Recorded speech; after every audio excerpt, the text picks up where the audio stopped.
Nilalait nila yung mga construction worker na mababaho daw, libagin, nakakadiri. Akala mo naman talaga kung kagaganda ng mga buhay ng mga to. Ang lakas manlait ng kapwa. Anong masama sa pagiging construction worker? Construction worker ka man o naman trabaho mo basta hindi ka nagnanakaw, marangal na trabaho yan. Ang hindi lang marangal, itong utak ng mga taong to na walang ibang laman kundi ang manlait ng kapwa na akala mo naman talaga ang gaganda ng mga buhay. Pati mukha, di ba? Kala mo kung sino maganda yung mga babae dyan? Hindi ko na lang ipangano dito yung mga mukha eh. Baka mamaya magsipagpalagan, mag-iyakan naman yung mga yan. Yung mga babaeng diring-diri sa mga construction worker na lagi na lang pinopost sa TikTok, kahit dito sa Facebook, na pass sa mga construction boy. Nakakadiri sila, ang babaho nila.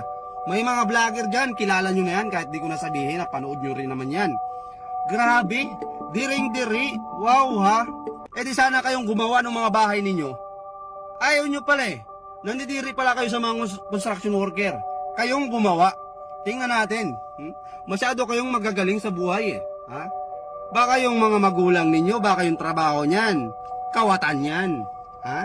Baka yung pinapakain sa inyo ng mga magulang nyo, ang ganda ng trabaho ng mga magulang nyo, pero lakas naman mangawat. Ha? Ang lakas mangutong sa kaba ng taong bayan. Bato-bato sa langit. Lakas yung manlait sa mga construction worker, porkit ba nasa opisina kayo? Naka-aircon kayo?